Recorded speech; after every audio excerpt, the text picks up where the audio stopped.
ಸ್ಕೂಲ್ಗೆ ಹೋಗಕ್ಕೆ ರೆಡಿ ಇದೆಯಾ? ಬಾಯ್.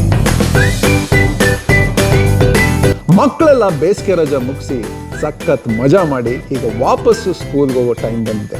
ಇಲ್ಲಿನ ಸಿಸ್ಟಮ್ ಪ್ರಕಾರ ನೆಕ್ಸ್ಟ್ ಗ್ರೇಡ್ಗೆ ಏನೇನು ಸಪ್ಲೈಸ್ಬೇಕು ಅದನ್ನು ಒಂದು ಲಿಸ್ಟ್ ಕೊಟ್ಟಿರ್ತಾರೆ. ಲಿಸ್ಟಲ್ಲಿರೋ ಐಟಮ್ಸ್ನೆಲ್ಲ ತೊಗೊಂಡು ಫಸ್ಟ್ ಡೇ ಆಫ್ ಸ್ಕೂಲ್ಗೆ ಹೋಗಬೇಕು. 12 ಪೆನ್ಸಿಲ್ ಕೇಳಿದ್ದಾರೆ. ಇದೆಯಾ? ಇರೇಸರು,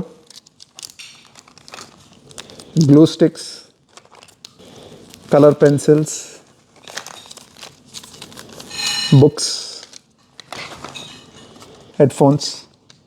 ಇನ್ನು ಸ್ಕೂಲ್ ಸಿಸ್ಟಮ್ಲಿ ಆನ್ಲೈನ್ ಟೂಲ್ಸ್ನ ಯೂಸ್ ಮಾಡ್ತಾರೆ. ಆನ್ಲೈನ್ ಲರ್ನಿಂಗ್ ಇರುತ್ತೆ. ಸೊ ಅದಕ್ಕೋಸ್ಕರ ಅವ್ರಿಗೆ ಹೆಡ್ಫೋನ್ಸ್ ಬೇಕಾಗುತ್ತೆ. ನನ್ನ ಎಜುಕೇಷನ್ ಆಗಿದ್ದು ಇಂಡಿಯಾದಲ್ಲಿ, ನನ್ನ ಮಕ್ಕಳ ಎಜುಕೇಷನ್ ನಡೀತಿರೋದು US ಅಲ್ಲಿ.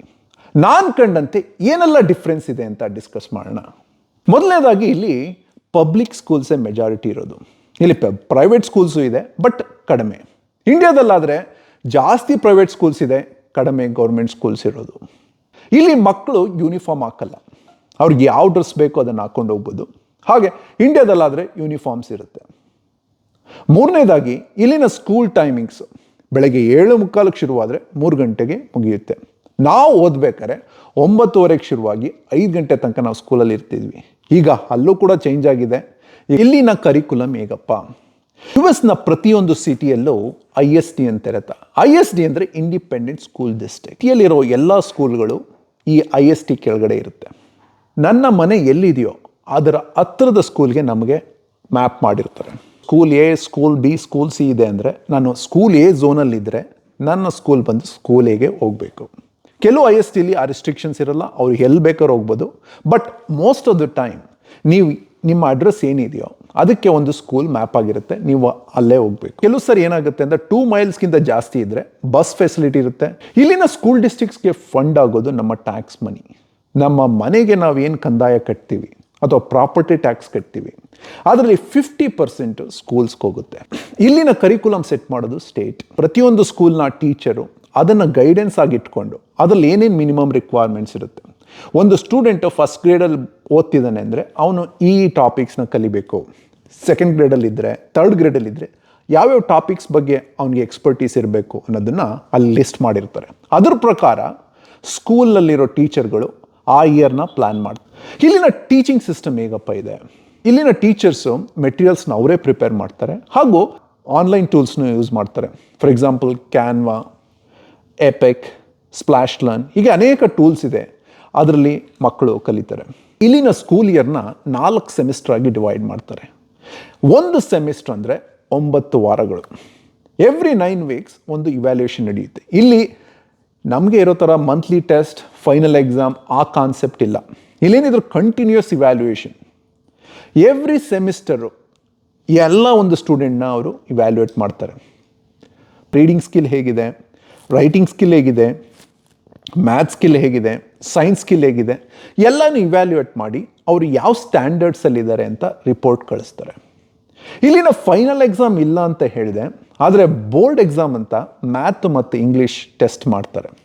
ಥರ್ಡ್ ಗ್ರೇಡಿಂದ ಸ್ಟಾರ್ ಎಕ್ಸಾಮ್ ಅಂತ ಒಂದು ಬೋರ್ಡ್ ಎಕ್ಸಾಮ್ ಮಾಡ್ತಾರೆ. ಇಲ್ಲ ಸ್ಕೂಲಲ್ಲಿ 3 ಬ್ರೇಕ್ಸ್ ಇರುತ್ತೆ. ಒಂದು ರೀಸಸ್ ಅಂದರೆ ಈ ಟೈಮಲ್ಲಿ ಮಕ್ಕಳು ಹೊರಗಡೆ ಹೋಗಿ ಆಟ ಆಡ್ಕೋಬೋದು, ಬೇರೆ ಫ್ರೆಂಡ್ಸ್ ಜೊತೆ ಅಥವಾ ಹೊರಗಡೆ ಹೋಗಿ ಆಟ ಆಡ್ಬೋದು. 2ನೇ ಬ್ರೇಕು ಸ್ನ್ಯಾಕ್ ಬ್ರೇಕ್, ಹಣ್ಣು ಅಥವಾ ಏನೋ ಒಂದು ಸ್ನ್ಯಾಕ್ನ ಮನೆಯಿಂದ ಕಳಿಸಿರ್ತೀವಿ. 3ನೇದು ಲಂಚ್ ಬ್ರೇಕ್, ಅದೊಂದು 30 ಮಿನಿಟ್ಸ್ ಇರುತ್ತೆ. ಯೂಶ್ವಲಿ ನಾವು ಮನೆಯಿಂದನೇ ಲಂಚ್ ಕಳಿಸಿರ್ತೀವಿ. ಇಲ್ಲಾಂದರೆ ಅಲ್ಲೇ ಸ್ಕೂಲಲ್ಲೇ ಒಂದು ಕ್ಯಾಂಟೀನ್ ಇರುತ್ತೆ, ಅಲ್ಲೇ ಪರ್ಚೇಸ್ ಮಾಡಿ ಅವರು ತಿನ್ಬೋದು. ಬರೀ ಅಕಾಡೆಮಿಕ್ಸ್ ಮಾತ್ರ ಅಲ್ಲ, ಇಲ್ಲಿ ಸ್ಪೋರ್ಟ್ಸ್ ಇರ್ಬೋದು, ಆರ್ಟ್ಸ್, ಮ್ಯೂಸಿಕ್, ಡ್ಯಾನ್ಸ್ ಎಲ್ಲನೂ ಹೇಳ್ಕೊಡ್ತಾರೆ. ಸೊ ಇಲ್ಲಿನ ಫೋಕಸ್ ಏನಂದರೆ ಬರೀ ಅಕಾಡೆಮಿಕ್ಸ್ ಮಾತ್ರ ಅಲ್ಲ, ಬೇರೆ ಬೇರೆ ಎಕ್ಸ್ಟ್ರಾ ಕರಿಕ್ಯುಲರ್ ಆ್ಯಕ್ಟಿವಿಟೀಸಲ್ಲೂ ಮಕ್ಕಳು ಕಲಿಬೇಕು ಅನ್ನೋದು ಇಲ್ಲಿನ ಕಾನ್ಸೆಪ್ಟ್. ಇಂಡಿಯನ್ ಎಲಿಮೆಂಟ್ರಿ ಸ್ಕೂಲ್ಸ್ಗೂ ಮತ್ತು ಅಮೆರಿಕನ್ ಎಲಿಮೆಂಟ್ರಿ ಸ್ಕೂಲ್ಸ್ ಕಂಪೇರ್ ಮಾಡಿದ್ರೆ ಅಕಾಡೆಮಿಕಲಿ ಇಲ್ಲಿ ಸ್ವಲ್ಪ ಸ್ಲೋ ಪೇಸ್ಡ್ ಇರುತ್ತೆ.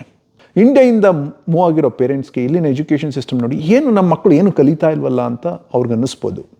ಬಟ್ ಇಲ್ಲಿನ ಕಾನ್ಸೆಪ್ಟ್ ಏನು ಅಂದರೆ ಇನಿಷಿಯಲಿ ಆ ಎಲಿಮೆಂಟ್ರಿ ಸ್ಕೂಲ್ ಏನಪ್ಪ ಕಿಂಡರ್ಗಾರ್ಟನ್ನಿಂದ 5th ಗ್ರೇಡ್ ತನಕ ಸ್ಲೋ ಪೇಸ್ಡ್ ಲರ್ನಿಂಗ್ ಇರುತ್ತೆ. ಮಕ್ಕಳು ಡೆವಲಪ್ಮೆಂಟ್ ಅವರ ಬ್ರೈನ್ ಡೆವಲಪ್ಮೆಂಟ್ ಆಗ್ತಾ ಇರುತ್ತೆ. ಸೊ ಇಲ್ಲಿ ಪುಷ್ ಮಾಡಲ್ಲ, ಇದು ಇಷ್ಟನ್ನು ಕಲಿಬೇಕು ಅಂತಲ್ಲ, ಅವ್ರಿಗೆ ಟೈಮ್ ತೊಗೊಂಡು ಕಲೀಲಿ ಅನ್ನೋದು ಒಂದು ಕಾನ್ಸೆಪ್ಟ್ ಇಲ್ಲಿ. ಹಾಗೆಯೇ ಬುಕ್ ರೀಡಿಂಗ್ಗೆ ಬಹಳ ಇಂಪಾರ್ಟೆನ್ಸ್ ಕೊಡ್ತಾರೆ. ಕಿಂಡರ್ಗಾರ್ಟನ್ನಿಂದ ಅವರು ಹೈಸ್ಕೂಲ್ ತಲುಪೋರ್ಗೂ ಇಲ್ಲಿ ಬುಕ್ಸ್ನ ಓದೋಕ್ಕೆ ಬಹಳ ಇಂಪಾರ್ಟೆನ್ಸ್ ಕೊಡ್ತಾರೆ. ಪ್ರತಿಯೊಂದು ಸಿಟಿಲೂ 1, 2 ಅಥವಾ 3 ಲೈಬ್ರರಿಗಳಿರುತ್ತೆ. ಅಲ್ಲಿ ಯಾರಿಗೆ ಬೇಕಾದ್ರೂ ಫ್ರೀ ಎಂಟ್ರಿ ಇರುತ್ತೆ. ಅಲ್ಲಿ ಎಷ್ಟು ಬೇಕಾದ್ರೂ ಬುಕ್ಸ್ ತರ್ಬೋದು. ಇಷ್ಟು ದಿನ ಇಟ್ಕೊಂಡು ಒಂದು ಟೈಮ್ ಕೊಡ್ತಾರೆ, 1 ವೀಕ್ 2 ವೀಕ್ ಇಟ್ಕೊಂಡು ಮತ್ತೆ ವಾಪಸ್ ಕೊಡಬೇಕು. ತುಂಬ ರಿಸೋರ್ಸಸ್ ಇರುತ್ತೆ.